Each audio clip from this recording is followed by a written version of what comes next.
तो ये पीएमएस और सीएसएस का करंट मोस्ट इम्पॉर्टेंट टॉपिक है national security policy of Pakistan from 2022 to 2026। तो नेशनल सिक्योरिटी पॉलिसी जो है ये मोस्ट इम्पॉर्टेंट टॉपिक है और आपने इसको ब्रीफली भी देखना है और इन डिटेल भी देखना है, क्योंकि किसी भी पर्सपेक्टिव में इन ऐसे, in short question, in long question या with reference to any other question, किसी में एज अ एग्जांपल अगर आप इसको कोट करते हैं तो बिलीव मी ये पाकिस्तान अफेयर और करंट अफेयर के ऑलमोस्ट हर क्वेश्चन में ये वाला टॉपिक जो है ना, ये आप उसको कंसाइजली अगर इसका रेफरेंस देते हैं, और ये आ भी सकता है, एडजस्ट भी हो सकता है हर जगह पे, तो ये कितना अच्छा इंप्रेशन जाता है ना कि करंट जो हैपनिंग्स हैं, डेवलपमेंट्स हैं सबसे मेजर, उसके बारे में आपको अच्छा खासा नॉलेज है। ठीक है, तो अच्छा, सबसे पहले आप देखें इसका इंट्रोडक्शन में, इसका इंट्रोडक्शन जो है उसमें मैंने इसके एक ब्रीफ शॉर्ट रिव्यू सारा डाल दिया, जिससे आपको बेसिकली समझ आ जाएगा नेशनल सिक्योरिटी पॉलिसी है क्या। अच्छा, सबसे पहले तो आपने याद रखना है कि national security policy of 2022 it's all about economics, Pakistan economic, and it is designed in a way to improve national unity.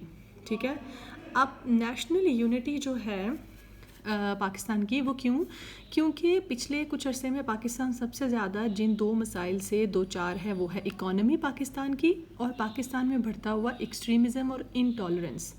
जैसे कि आपको डिफरेंट जेंडर बेस्ड वायलेंस नज़र आएंगे, आपको वो Sri Lankan manager lynching, recently Nankana साहब में भी इसी तरह एक बंदे पे ब्लास्फेमी लॉ के अगेंस्ट जो है उसको जलाया गया। तो और जितने भी आपको ये हमारे जो पॉलिटिकल पोलराइजेशन भी इंक्रीज कर रही है, पार्टीज़ जो हैं वो अपनी पार्टी पॉलिटिक्स में इतनी आगे निकल चुकी हैं, that is against an image of intolerance. ठीक है, इनटॉलरेंस वो चाहे पॉलिटिक्स में है, सोशली अवाम में है, तो इस इनटॉलरेंस को भी इसमें जो है ना कवर किया गया है। तो जो ये नेशनल सिक्योरिटी पॉलिसी है, इसको जब भी आपने डिस्क्राइब करना है, इन दो टर्म्स को हमेशा याद रखना है, क्योंकि ये दो इसकी मेजर टर्म्स हैं और इनको बार बार कोट करना है आपको। ठीक है, अच्छा, अब इसके इंट्रोडक्शन में जाते हैं जी। ये 14 जनवरी 2022 को लॉन्च की पाकिस्तान के former prime minister Imran Khan ने। ठीक है, it is a transition from state centric to citizen centric. ठीक है, ये स्टेट सेंट्रिक से सिटीज़न सेंट्रिक है। अच्छा, स्टेट सेंट्रिक क्या है कि पहले क्या देखा जाता था कि स्टेट के जैसे कि पाकिस्तान आप वॉर एंड टेरर में देखें तो फ्रंट स्टेट एलाय रहा, as a front state ally उसने लड़ा किसी दूसरे मुल्क के लिए। ठीक है, और पाकिस्तान जो है वो इसी तरह 1979 की जो वॉर थी उसमें भी अपने मुजाहिदीन दिए, अपनी स्टेट, अपने बॉर्डर्स को हम अब तक सिक्योर कर रहे हैं।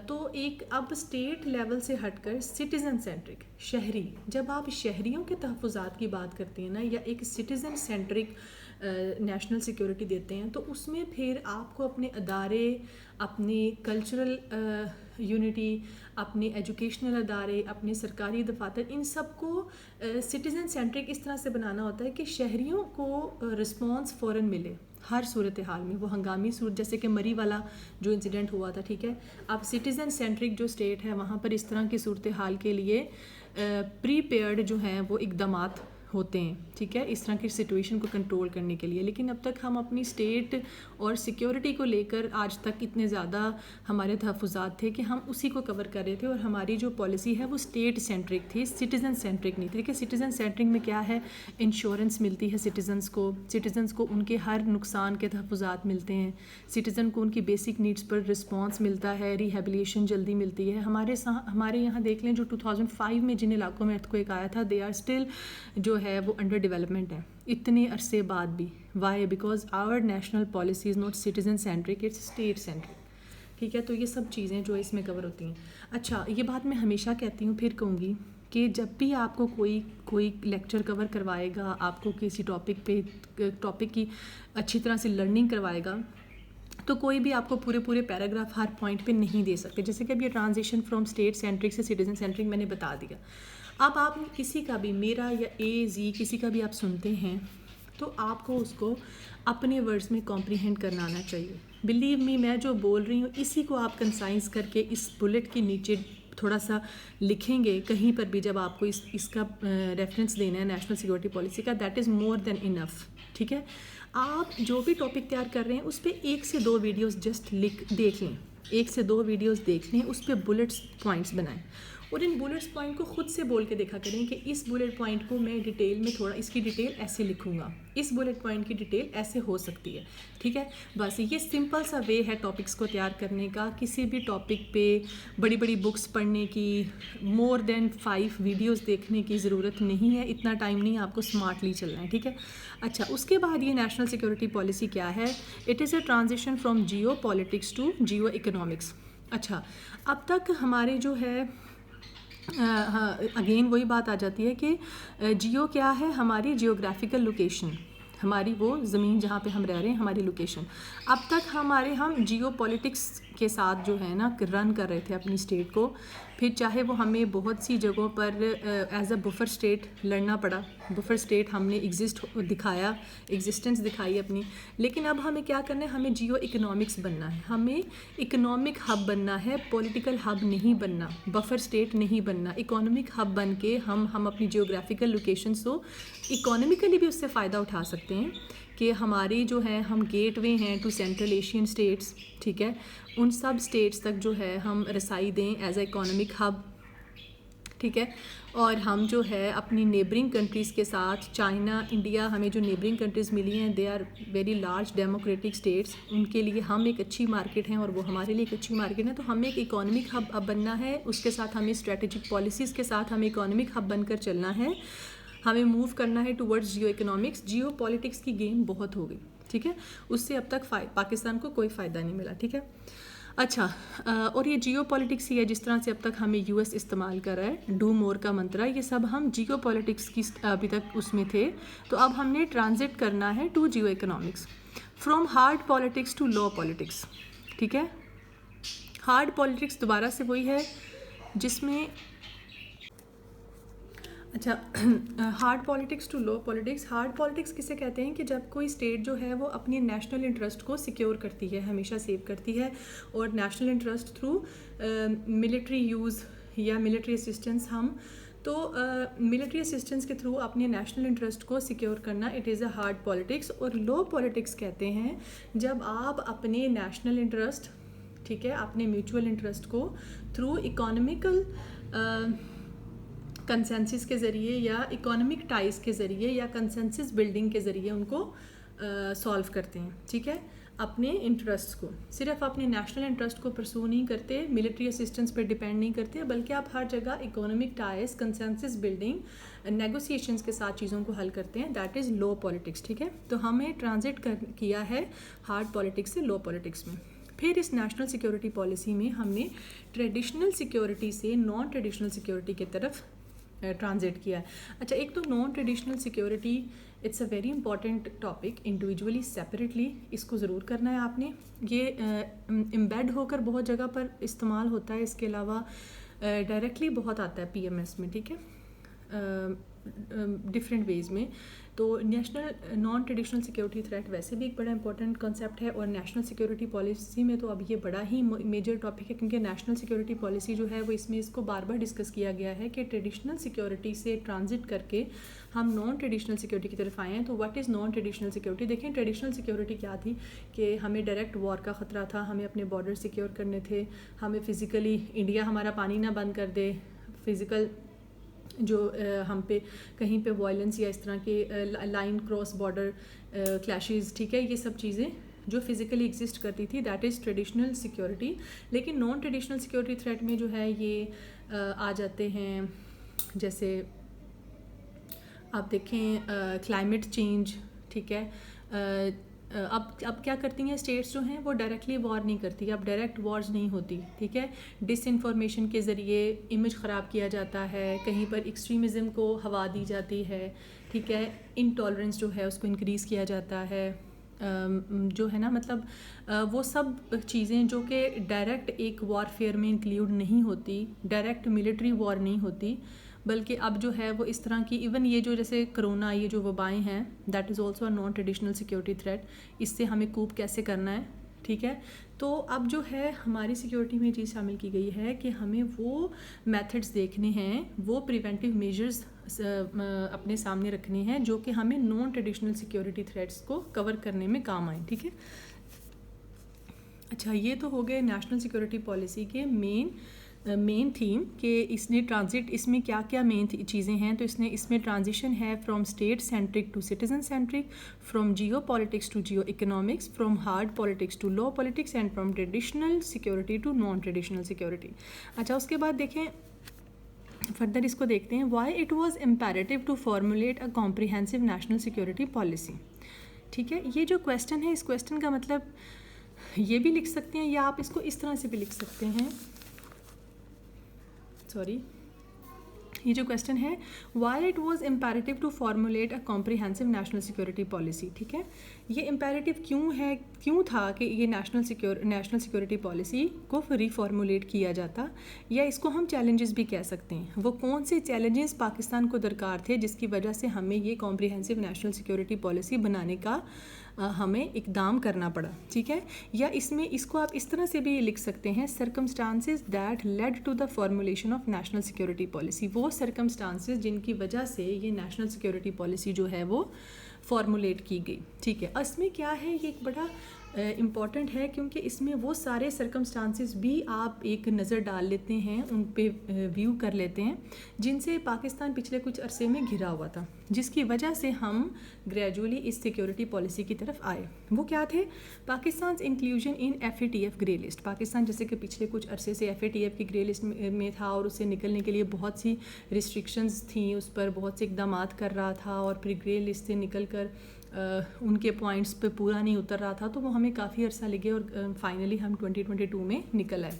ठीक है, फिर पाकिस्तान की फॉलिंग इकॉनमी। पाकिस्तान अपनी इकॉनमी से पिछले बहुत सालों से जो है वो कंटिन्यूसली रुपी डिवैल्यूएशन देख रहा है, एक्सपोर्ट्स में डिक्लाइन देख रहा है, हमारे नेशनल रिजर्व्स जो हैं वो ख़त्म हो रहे हैं। तो हमारी इकॉनमी की ये मेन प्रॉब्लम्स हैं जिनकी वजह से हमारी इकॉनमी डाउन जा रही है। अच्छा, और एक और इम्पॉर्टेंट चीज़ जो पाकिस्तान पिछले कुछ सालों से, डेकेड से ज़्यादा देख रहा है, राइजिंग इंटॉलरेंस, एक्सट्रीमिज़म। ठीक है, अच्छा, आप जो भी पॉइंट लिखे ना, मैंने तो अब जैसे FATF का एक जनरल पॉइंट है, इसमें आप खुद से भी 2-4 बातें लिख सकते हैं। ठीक है, FATF से निकलने के लिए पाकिस्तान के ऊपर रिजर्वेशंस थी, रिस्ट्रिक्शंस थी, पाकिस्तान से निकलने के लिए डिपेंडेंट था इस अदारे पर, अपने फैसले जो हैं इंडिपेंडेंटली नहीं कर सकता था। फॉलिंग इकॉनमी में आप कुछ भी बता सकते हैं, रिजर्व्स भी डिक्लाइन कर रहे थे, रुपी भी डीवैल्यू हो रहा था। ठीक है, तो ये जनरल बातें इसलिए इनके नीचे मैंने नहीं लिखा।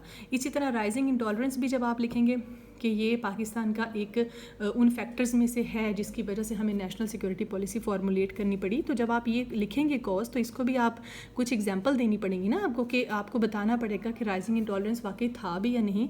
तो जैसे lynching of Sri Lankan manager Sialkot में खुलेआम इतने बड़े शहर में फैक्ट्री के बाहर इतने लोगों ने मिलकर, किस हद तक इंटॉलरेंस पाकिस्तान में है कि उसको बचाने वाला कोई नहीं था, उसको उन्होंने जला दिया जिंदा। फिर फोर्स्ड रिज़ाइन ऑफ आतिफ मियाँ। जब फॉर्मर PTI गवर्नमेंट आई तो एक बहुत ही विजिलेंट इकोनॉमिक एडवाइज़र जो हैं वो पाकिस्तान के इकोनॉमिक एडवाइजरी ग्रुप में शामिल किए गए, आतिफ मियाँ, जो कि बिलोंग टू अहमदी सेक्ट, लेकिन सिर्फ इन रिलीजियस इंटॉलरेंस की बुनियाद पर उनसे रिज़ाइन लिया गया क्योंकि हमारी मेजॉरिटी उनको माइनॉरिटी होने की वजह से एक्सेप्ट नहीं कर रही थी। तो यहाँ पे ये बहुत गलत एक इमेज है कि किसी को सिर्फ इस बुनियाद पर उसकी इंटेलिजेंस को साइड पर कर देना कि ये माइनॉरिटी ग्रुप से ताल्लुक़ रखता है। अच्छा, उसके बाद increasing efforts to malign Pakistan image.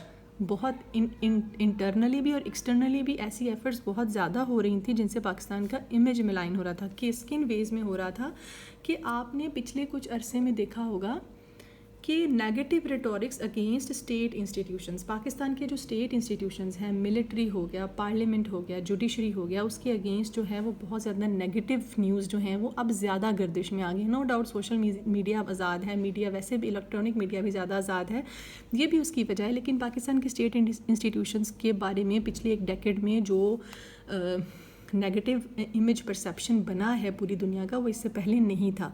तो इसमें बहुत ज़्यादा एक प्री प्लान्ड प्रोपेगेंडा भी है। ठीक है, जैसे कि हमारी जुडिशरी के सीनियर मेंबर्स जैसे कि फाइज़ ईसा काजी का जो आप वो देखें तो वो एक किस तरह से उन्होंने अपने सारे असासे एसेट्स भी डिक्लेयर करवाए, क्लियर करवाए, उनके दी एंड क्या प्रूफ मिला इतने साल उनको ख्वार करने के बाद कि वो इनोसेंट हैं, कुछ भी साबित नहीं हो सका।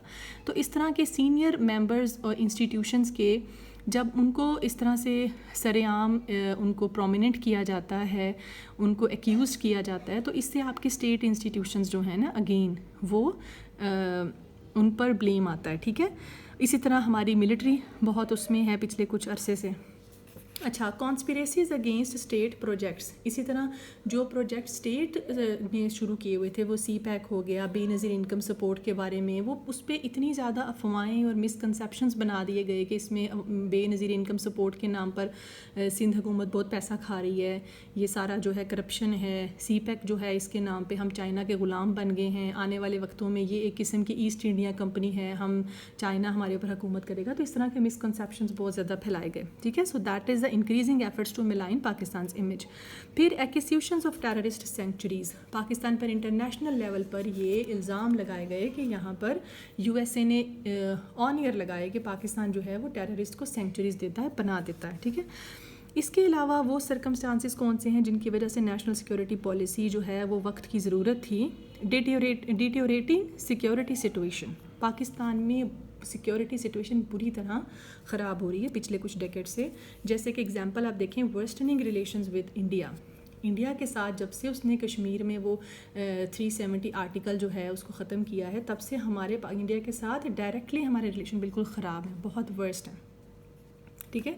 तो उसमें जो है ये हमारी सिक्योरिटी सिचुएशन के लिए बहुत ख़राब है। फिर इसके अलावा 2016 में जैसे कुलभूषण जाधव का मिलना, जिसने कि कन्फेस भी किया कि मैं यहाँ पे एक्सट्रीमिज़म टेररिज्म फैलाने के लिए मेरा जो है मुझे ये काम दिया जाता था, और हम इस बॉर्डर एरिया में आकर यहाँ पर जो है एक्सट्रीमिज़म से पाकिस्तान में इसको फैलाने का मंसूबा बनाते थे। फिर सैंक्शंस ऑन ईरान, हमारे नेबर कंट्री ईरान में सैंक्शंस हैं, तो that is also a hurdle for Pakistan को हमारी कितनी इंपोर्ट एक्सपोर्ट ईरान के ज़रिए हो रही है, that is a way for our further exports and imports. तो वो हमारे लिए एक अच्छा खासा जो वे है वो रुक गया सैंक्शंस की वजह से। पुअर स्टेट ऑफ अफ़गानिस्तान, फिर अगर हम अपने वेस्टर्न बॉर्डर पे आ जाएं तो वहाँ से हमें फेंसिंग भी करनी पड़ रही है फिज़िकली बॉर्डर की, क्योंकि वहाँ पे terrorism, extremism, law and order की सिचुएशन इतनी ख़राब है, तो हम वहाँ से भी सेफ़ नहीं हैं, ठीक है। ये भी हमारी सिक्योरिटी सिचुएशन दिखा रहा है कितनी वीक है। और political polarisation within a state, Pakistan अगर हम देखें तो पॉलिटिकल पोलराइजेशन इतनी इंक्रीज़ कर रही है कि पार्टी पॉलिटिक्स हो रही है, कहीं पर पार्टीज़ जो हैं वो कंसेंसस बिल्डिंग के साथ नहीं चल रही, एक सोल्यूशन की तरफ नहीं आ रही। दैट इज़ वाई पाकिस्तान पिछले कुछ डेकेड से जिन प्रॉब्लम्स से गुजर रहा है कंटिन्यूसली उन्हीं में वो घिरा हुआ है, उनसे निकल नहीं रहा, because there is lack of consensus building, political polarisation is increasing. और इसके बाद आप देखें कि मेन ऑब्जेक्टिव्स क्या हैं। पहले हमने देखा इसका इंट्रोडक्शन, इसमें क्या क्या है बेसिकली, किन पिछली नेशनल सिक्योरिटी के मुकाबले में इस नेशनल सिक्योरिटी में हमने ट्रांजिट कहाँ पे किया है। फिर हमने देखा कि कौन से सर्कमस्टांसिस हैं जिन्होंने हमें इस नेशनल सिक्योरिटी पॉलिसी को फॉर्मुलेट करने पर मजबूर किया, या ऐसी नौबत आई, why it is a imperative, और या ये वक्त की ज़रूरत क्यों थी। और अब जो हम देखेंगे नेशनल सिक्योरिटी पॉलिसी के ऑब्जेक्टिव क्या हैं, इसको बना के हम ऑब्जेक्टिव्स कौन से हासिल करना चाहते हैं। तो सबसे पहले क्या है, एक कॉम्प्रिहेंसिव सिक्योरिटी। हम अपने मुल्क में एक कॉम्प्रिहेंसिव सिक्योरिटी चाहते हैं। What is comprehensive security? Comprehensive security क्या होती है? Which is citizen centric, not state centric. Citizen centric और स्टेट सेंट्रिक मैंने आपको पहले भी बताया है कि स्टेट सेंट्रिक में क्या होता है कि हम सिर्फ अपने बॉर्डर्स को सिक्योर कर रहे होते हैं, ठीक है, हम सिर्फ अपनी स्टेट इंटरेस्ट को सेव कर रहे होते हैं, ठीक है, स्टेट इंस्टीट्यूशंस को। लेकिन सिटीज़न सेंट्रिक क्या होता है कि इसमें हमारे economic, political, environmental, military, cultural institutions work together और एडॉप्टिंग ऑफ प्रोएक्टिव अप्रोच। किसी भी मुसीबत के आने से पहले, जैसे कि अभी रिसेंटली बहुत बारिशें हुई और उसकी वजह से हम जो है उस चीज़ को मिटिगेट नहीं कर सके, क्योंकि हमने प्रोएक्टिव अप्रोच नहीं थी हमारी नेशनल सिक्योरिटी पॉलिसी जो प्रीवियसली थी। लेकिन अब हमने वो मरी वाला इंसिडेंट्स, उसके बाद ये मूनसून रेंस का इंसिडेंट, इसने हमें ये सबक सिखाया है कि हमें हमारी पॉलिसी में प्रोएक्टिव अप्रोच इख्तियार करनी है, ताकि हमारे पास पहले से ऐसे इकदाम हों कि हम इन सिचुएशन से, इन आफात से मिटिगेट कर सकें, ठीक है। तो सिटीज़न सेंट्रिक वही पॉलिसीज़ होती हैं जिनमें सिटीजन्स को रिस्पॉन्स फौरी मिले, मिटिगेशन फौरी मिले, रिहेबिलिटेशन फौरी मिले, रिस्पॉन्स फौरी मिले, ठीक है, उनकी जो बेसिक नीड्स हैं वो पूरी की जाएँ, तो दैट इज़ सिटीजन सेंट्रिक। फिर इसका दूसरा ऑब्जेक्टिव क्या है, friendly ties with neighbouring states and rest of the world. इस अगर नेशनल सिक्योरिटी पॉलिसी को आप ऑफिशियल पेज पर जाके पढ़ें तो वहाँ पर इसको बाकायदा एक्सप्लेन किया गया है कि हमें अपनी नेबरिंग स्टेट्स, स्पेशली इंडिया का फैक्टर इसमें लिया गया है पहली बार, कि हमें इंडिया के साथ कश्मीर के इशू पर अपने ताल्लुकात ख़राब नहीं करने। कश्मीर एक साइड लाइन इशू है, उसको हम लेके चलते रहेंगे, लेकिन कश्मीर की वजह से हम अपनी इकोनॉमिक और कल्चरल टाइज़ जो हैं उनको ख़राब नहीं करेंगे इंडिया के साथ अपनी, और जितनी भी हमारी नेबरिंग स्टेट्स हैं उनके साथ, और इसके अलावा जीसीसी स्टेट्स के साथ, अरब स्टेट्स के साथ, गुल्फ स्टेट्स के साथ हम अपने ताल्लुकात को बेहतर से बेहतर बनाएंगे। इसके अलावा state security through human security. अच्छा, स्टेट की सिक्योरिटी की जाएगी थ्रू ह्यूमन सिक्योरिटी। इसका क्या मतलब है, इस लाइन का क्या मतलब है, traditional state security protects states boundaries people institutions. जो ट्रेडिशनल सिक्योरिटी थी उसमें स्टेट को प्रोटेक्ट कैसे किया जाता था, थ्रू बाउंड्रीज़। जैसे कि अभी आज से 3 साल पहले हमने अपनी वेस्टर्न बाउंड्री को भी दोबारा फेंसिंग स्टार्ट की, हमारे स्टेट इंस्टीट्यूशंस को प्रोटेक्ट करके, ठीक है, लोगों को प्रोटेक्ट करके। लेकिन but now it is concern with the well being of, लेकिन अब जो ह्यूमन सिक्योरिटी के थ्रू स्टेट को सिक्योर किया जाएगा उसमें क्या होगा कि इंडिविजुअल्स की वेल बीइंग, उनकी केयर, लुक आफ्टर, ठीक है, उसको देखा जाएगा कि वो अपनी ज़िंदगी नॉर्मली गुजार रहे हैं, उनकी वेल बीइंग, उनके ऑर्डनरी लोगों की ज़रूरियात को जो है रिस्पॉन्ड हुकूमत किस तरह से करेगी, स्टेट किस तरह से करेगी। ये फिर से वही बात है कि इंडिविजुअल्स की नीड्स को मैटर किया जाएगा, स्टेट को इस तरह से सिक्योर किया जाएगा जहाँ पर इंडिविजुअल्स नीड को प्रोटेक्ट किया जाएगा। इसमें आप एग्जैक्ट एग्जांपल देख सकते हैं यूरोप की, ठीक है, जहाँ पर हर इंडिविजुअल जो है उसकी इंश्योरेंस है, उसके अगर वो काम नहीं कर रहा तो भी उसको उतने अरसे तक जो है उसको उसकी बुनियादी ज़रूरियात को पूरा किया जाता है। That is citizen centric and that is state security through human security, ठीक है। तो ये अब तक पाकिस्तान या बहुत सी डेवलपिंग स्टेट्स में ये चीज़ नहीं है, तो इसमें ये इकदाम किया गया कि ऑर्डनरी पीपल्स नीड्स को रिस्पॉन्ड किया जाएगा, इंडिविजुअल्स की वेलबींग को मद्देनज़र रखा जाएगा। सिर्फ स्टेट की फ़िज़िकल बाउंड्रीज़ को सेव करके हुकूमत अपनी ज़िम्मेदारी से फ़ारिग नहीं हो जाएगी, बल्कि अब जो है वो इन चीज़ों को मद्देनज़र रखा जाएगा। अच्छा, नंबर 4 देखें, इकोनॉमिक इंडिपेंडेंस। फर्दर इसमें ये इसका ऑब्जेक्टिव क्या है, मेन ऑब्जेक्टिव इस नेशनल सिक्योरिटी पॉलिसी का कि हम इकोनॉमिक इंडिपेंडेंस हासिल करेंगे, ठीक है। ऑब्वियसली वो सबसे पहले तो हम IMF के वो एक जो सर्कल है उससे निकल कर हासिल करेंगे, लेकिन इसके अलावा जिन वेस के ज़रिए हम कर सकते हैं उनको इम्प्रूव किया जाएगा।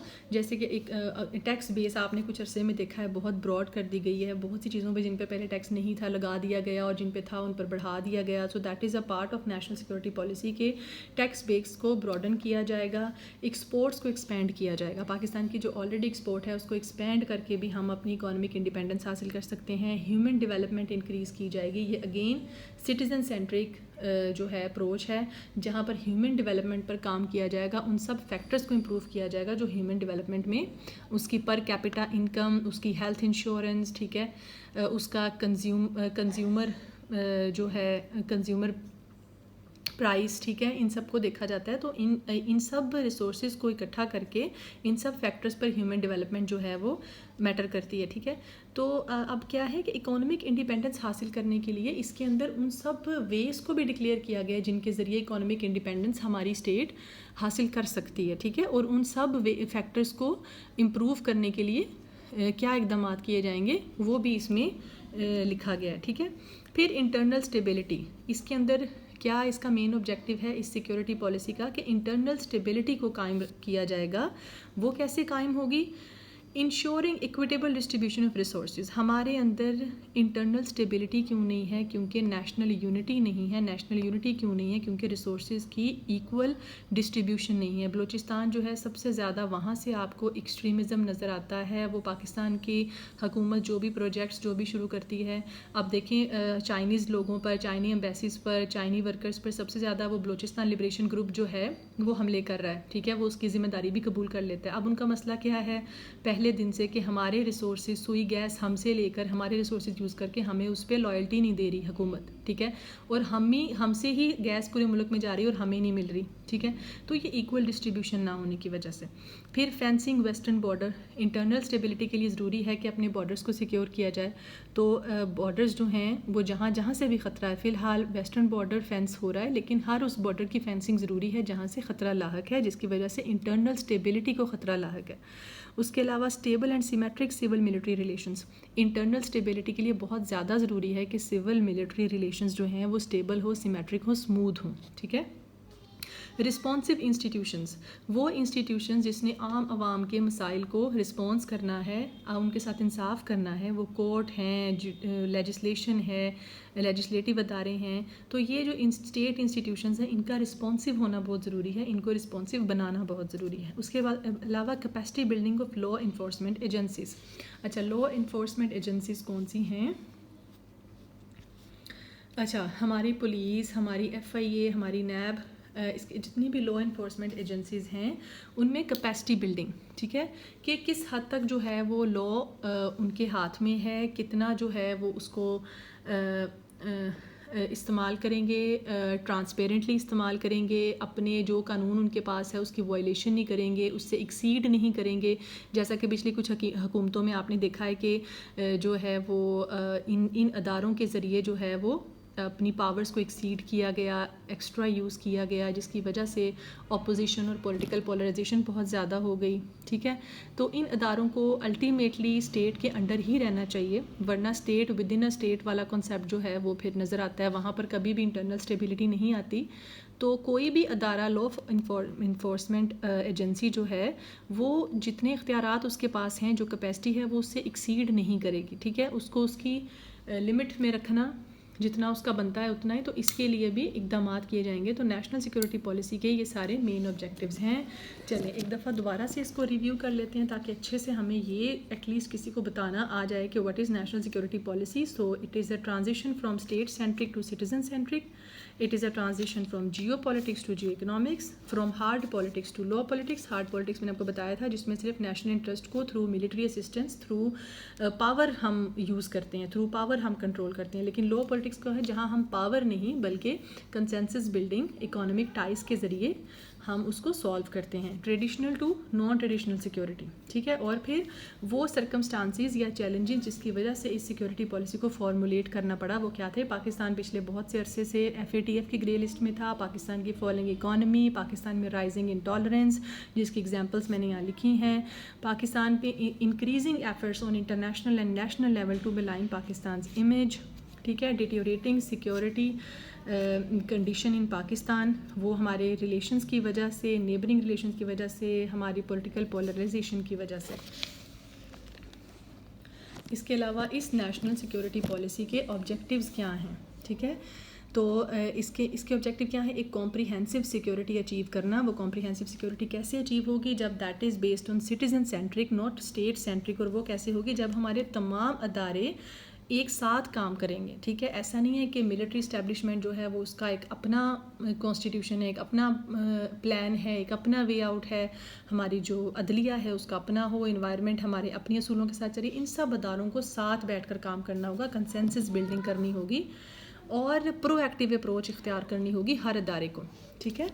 फ्रेंडली टाइज़, इसका दूसरा ऑब्जेक्टिव क्या है? तमाम दुनिया के साथ फ्रेंडली टाइज़ रखने, किसी भी स्टेट के साथ किसी भी इशू पे, ख्वाह वो इंडिया हो, कश्मीर इशू पे, उसके साथ अपने इकोनॉमिक टाइज़ हमें ख़राब नहीं करने, क्योंकि ये इस वक्त पर हम जो है वो बर्दाश्त नहीं कर सकते। अच्छा, state security through human security, ये हमारा तीसरा ऑब्जेक्टिव है नेशनल सिक्योरिटी पॉलिसी का। State security through human security क्या होती है कि जब आप अपने बॉर्डर्स को सिर्फ फिज़िकली सिक्योर नहीं करते बल्कि आपका कंसर्न होता है इंडिविजुअल्स की वेलबींग, ऑर्डनरी पीपल्स की ज़रूरतों को रिस्पॉन्ड करना, स्पीडी रिस्पॉन्ड करना, जस्टिस प्रोवाइड करना, दैट इज़ सिटीजन सेंट्रिक, ठीक है, या ह्यूमन सिक्योरिटी। फिर इकोनॉमिक इंडिपेंडेंस हासिल करना, सबसे मेन ऑब्जेक्टिव NSP का, नेशनल सिक्योरिटी पॉलिसी का, इकोनॉमिक इंडिपेंडेंस है, जिसके उसमें उसके वेज भी बताए गए हैं जिनके ज़रिए इकोनॉमिक इंडिपेंडेंस हासिल की जा सकती है। फिर है इंटरनल स्टेबिलिटी, इसका 5वां ऑब्जेक्टिव। इंटरनल स्टेबिलिटी जो है उसमें वही चीज़ें हमें देखनी है सारी, जिनकी वजह से इंटरनल स्टेबिलिटी पाकिस्तान में नहीं है। इक्वल डिस्ट्रीब्यूशन नहीं है रिसोर्सेज की, बॉर्डर सिक्योर नहीं है, सिविल मिलिट्री रिलेशंस स्मूथ नहीं है, इंस्टीट्यूशंस रिस्पॉन्सिव नहीं है, जो है capacity building of law enforcement agencies.